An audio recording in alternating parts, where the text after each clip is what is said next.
Hi everyone and welcome to my channel. In today's video, I'm going to be doing a bit of a writer Q&A. I asked you guys for some questions over on my Instagram feed, which is Paris and her books, the same as it is on here.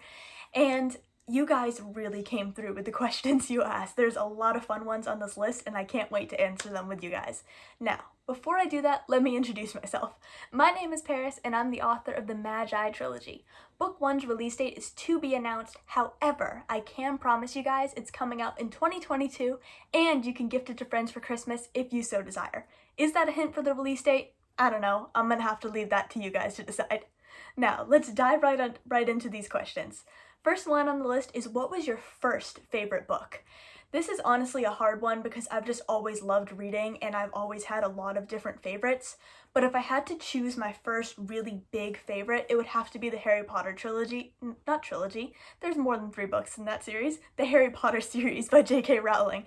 My family read it together when I was about 10 years old and I've always loved it, so that would be my first favorite. The next question, this is a fun one, is what was the first thought that popped into your head to inspire your whip?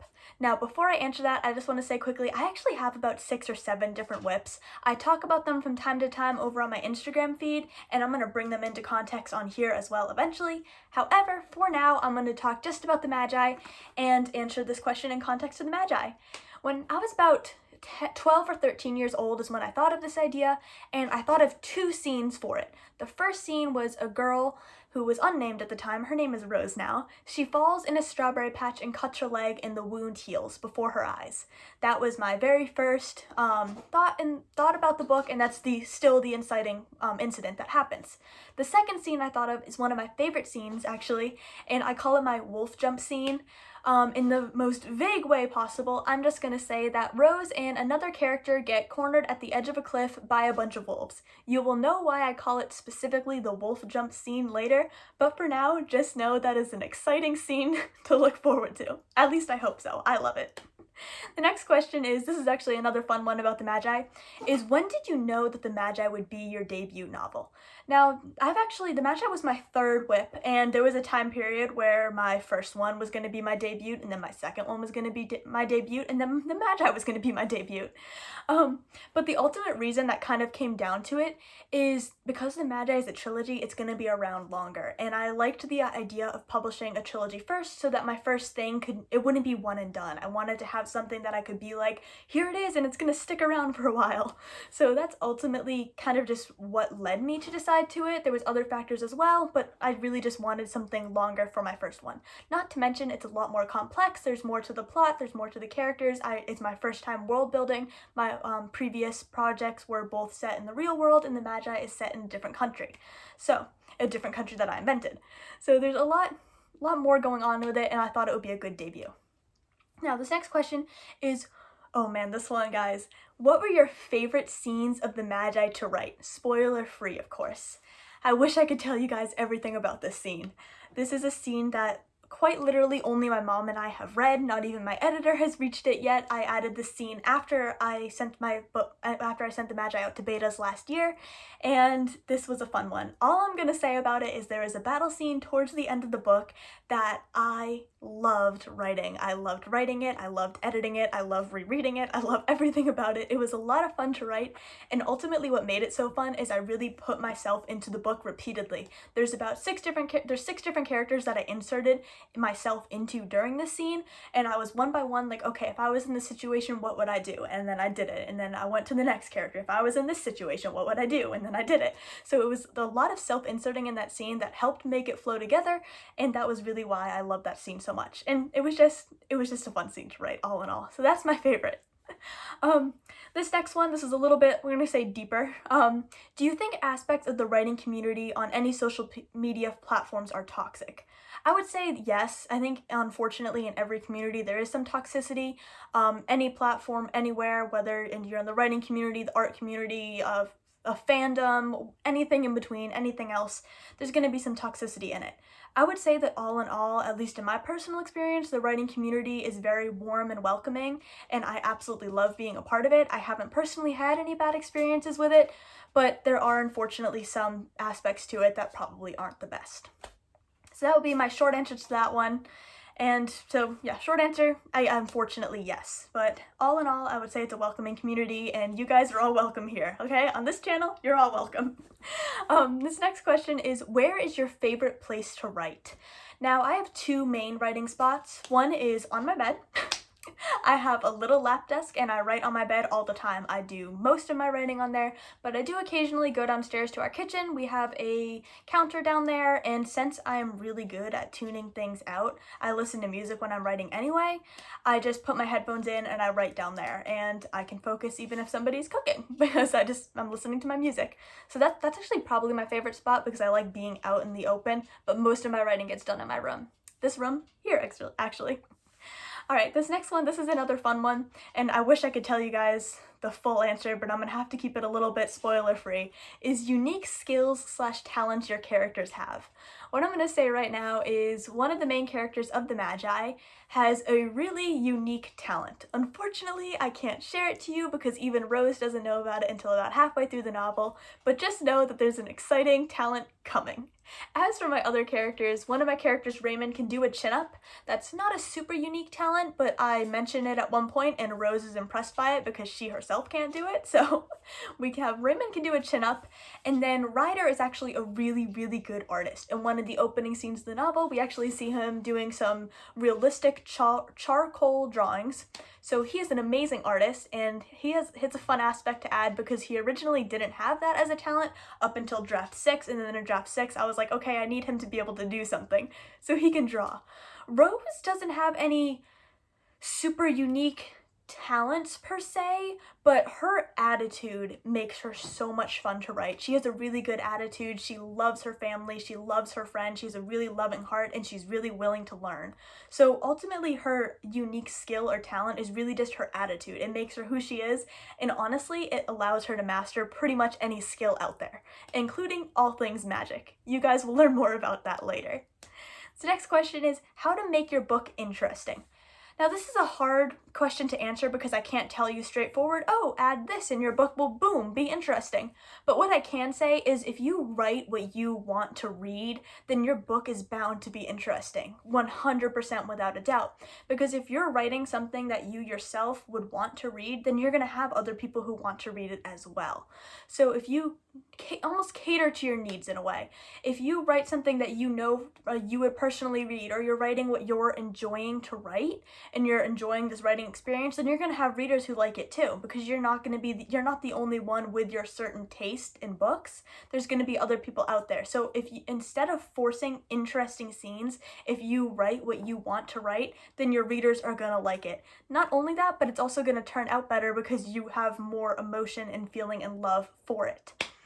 Now this next question is a question I've gotten a few times before actually, and I love answering it because I like to be able to help people with this, is how do you get out of writer's block?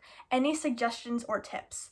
My ultimate answer to this is always the same, is writer's block is something that everybody treats differently. No two people do it the same way. There's many different ways you can do it, and even within each individual person, depending on why they're blocked, whether it's they're burnt out, they just don't feel like writing, or they're just simply stuck, is you're gonna handle it differently. A few things I like to do though is I like to go on walks listening to my writing playlist. I have found that's a great way to break out of writer's block because it makes you kind of automatically think about it. I feel like if you're listening to music, the same music you listen to when you write, it kind of triggers your brain to think about it and problem solve. So that's probably my number one tip for it. But another tip I have found is very helpful is if you talk about your book to somebody, whether it's a family member, a friend, someone online, whatever it is, it really helps to talk about it because you might end up talking out of the situation you're stuck in because they're going to ask you questions and the questions are going to help you move forward. So I would definitely recommend either listening to your writing playlist or talking to a friend, that or maybe even just taking a break. Sometimes taking a break can be a huge help because it lets you unwind a bit and then you can kind of just like, whew, okay, come back fresh. Now this next question is, what is your favorite book? My favorite book is well, I'm going to say my favorite trilogy because I'm just going to answer this all together is the Unmasked trilogy by the amazing, awesome, fantastic McKenna Rowell. She is one of my best friends, and you guys, I'm sure, will hear me talking about her on other occasions. So McKenna Rowell has written the Unmasked trilogy. She is another indie author, and she is actually helping me with my publishing journey as well. So that's my favorite trilogy. But if I were to answer for a traditional published book, I would say Michael Vey. Magi isn't even published yet. I don't know where that came from. But the Michael Bay series by Richard Paul Evans. Actually, fun fact, Miles' powers were inspired by a character in Michael Bay. We're just going to keep that between you and me, though. Now, what genre do you hate writing? I don't have a genre I dislike writing. However, there are a couple genres that I don't see myself ever writing. One being horror. I'm not a big fan of horror just in general, so I just don't see myself ever trying it. And then the second genre is I don't really like sci-fi. I'm not a big fan of it, which is ironic because the Michael Bay series is actually sci-fi. But that is a genre I also don't see myself writing. But the genres I have written in, there's none that I dislike. I've written in a lot of different genres too, so I have a very wide range of genres I like, and then like 2 I dislike. Now, what made you start writing? I've always liked writing. When I look back, I can see that more and more so. I used to write short little books when I was younger. I started getting into writing fan fiction when I was about 13. And then when I was 16, I started this course. I'm homeschooled and my mom signed me up. Well, my mom bought this course called 1 Year Adventure Novel. And like it sounds, you write an adventure novel in 1 year. So that's really what got me started writing is this course. That's the first novel I wrote. It's called Running from Riches. And that's really what got me into it because after I started using that course, I realized like, hey, I can write a book by myself, and I did, and now I've written several since then, and now I'm publishing one. So that is my ultimate start, I would say, is that course. But even before that, I can see that I was kind of always destined to become a writer. Now this next one is, are any of your books scenes inspired by real life things that have happened to you?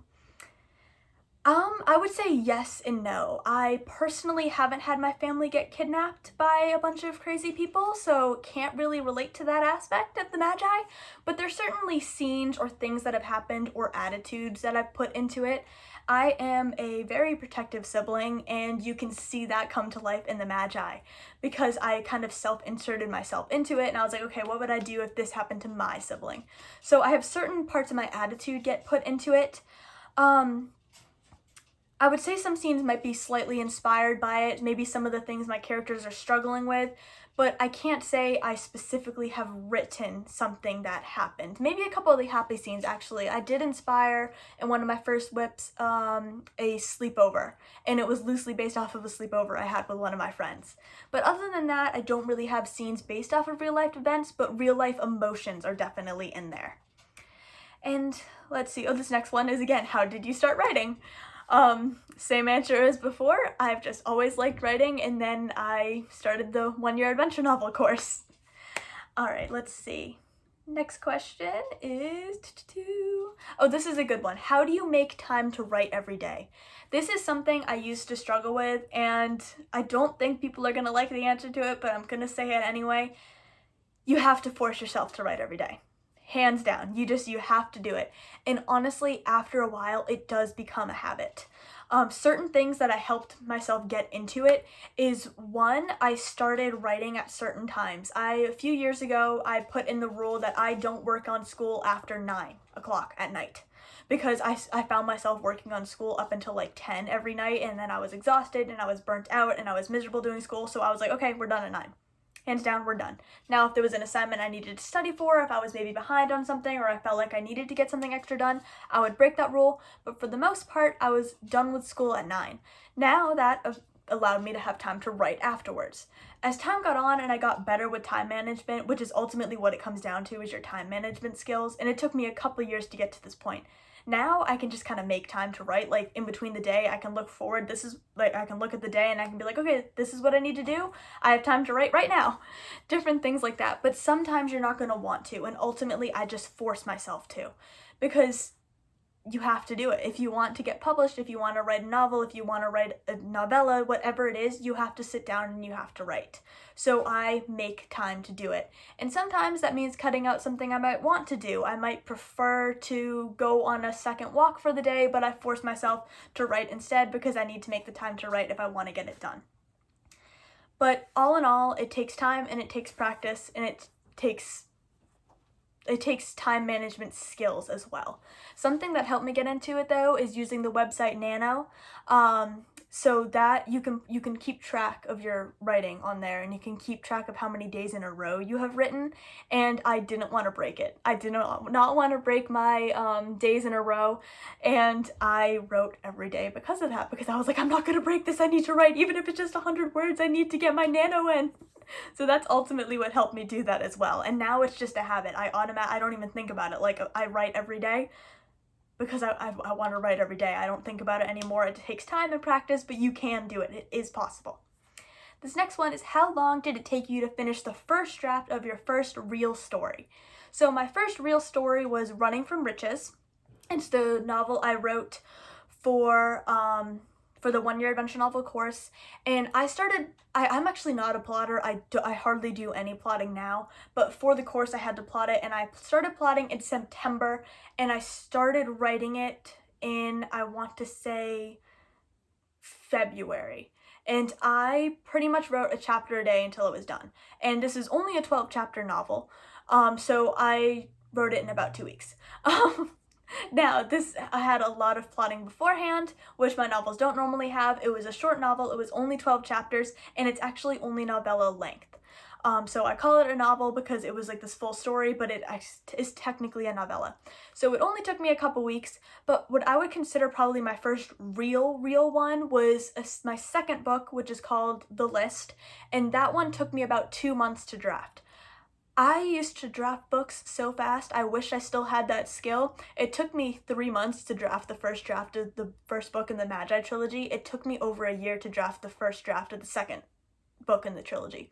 Don't know what happened there. Wish I could still harness that, like, all right, I'm done in 2 months. But I used to be a lot faster.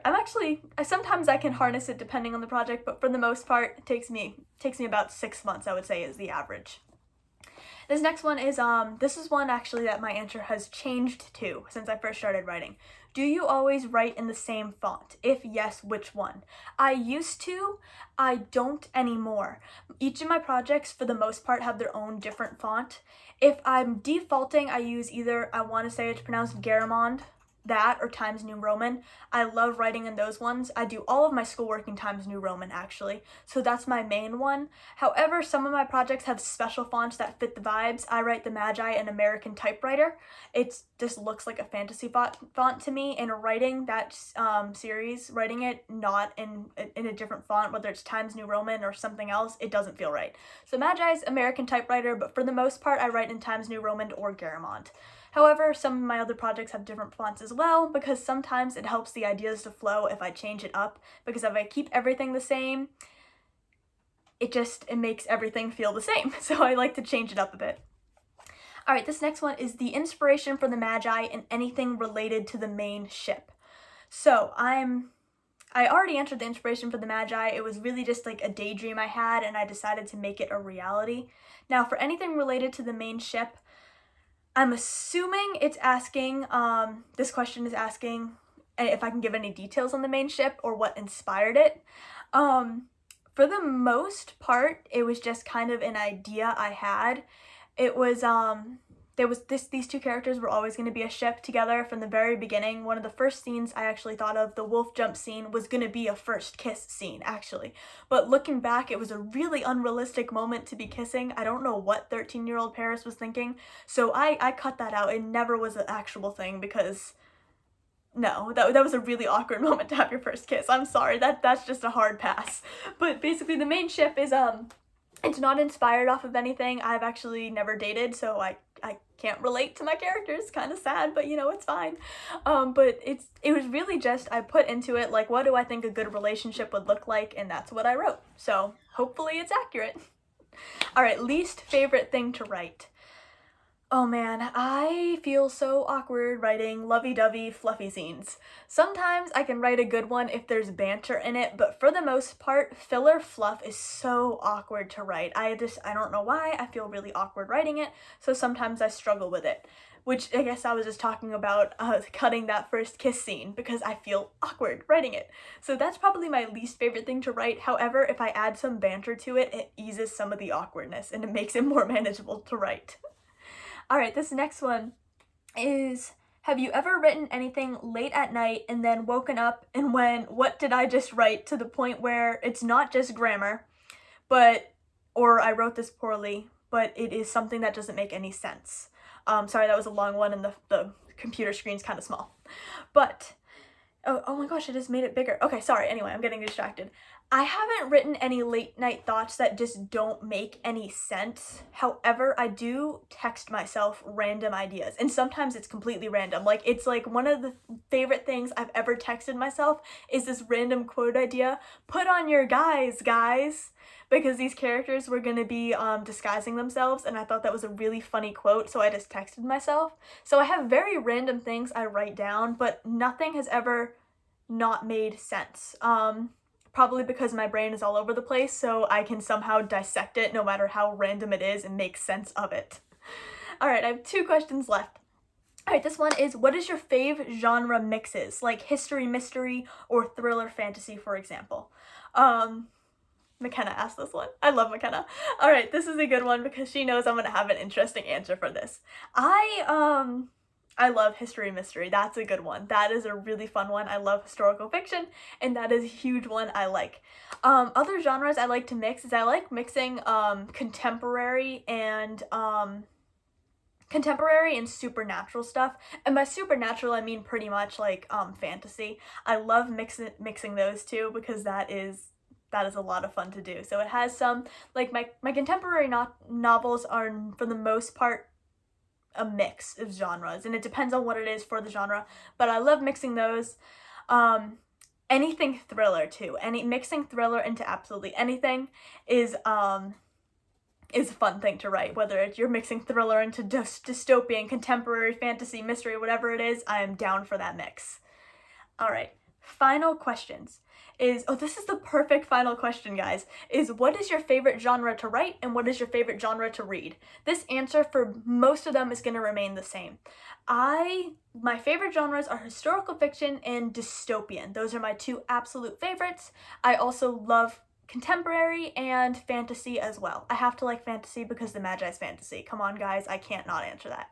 But I haven't written any historical fiction. I would absolutely love to write it someday, but for the most part, right now, I've only read it. As for the rest of them, I have both read dystopian, I've both written in it, and same with contemporary and fantasy. If I had to choose one favorite, honestly, I think my answer would change, actually. Originally, I would say dystopian, but I think I would say contemporary. My contemporary projects are some of my favorite. And I can't really tell you guys much about them right now because they might be a little bit of a secret for later.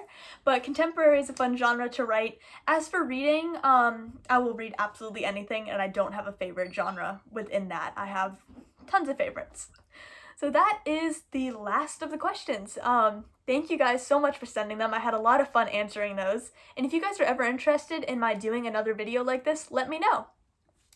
For now, I'm gonna have to leave you guys with that. Those are my reader-writer questions, and if you have any more questions, feel free to ask them in the comments and I'd be happy to answer them. Make sure to give this video a thumbs up and subscribe if you haven't already, and don't forget to check out my Instagram because I'm gonna have more frequent writer updates on there than I do on here, at least for now. That's probably gonna change eventually, but little heads up. Now, thank you guys for watching the video, and have a great rest of your day, morning, night, evening, whatever time it is. Have a great day. See you next time.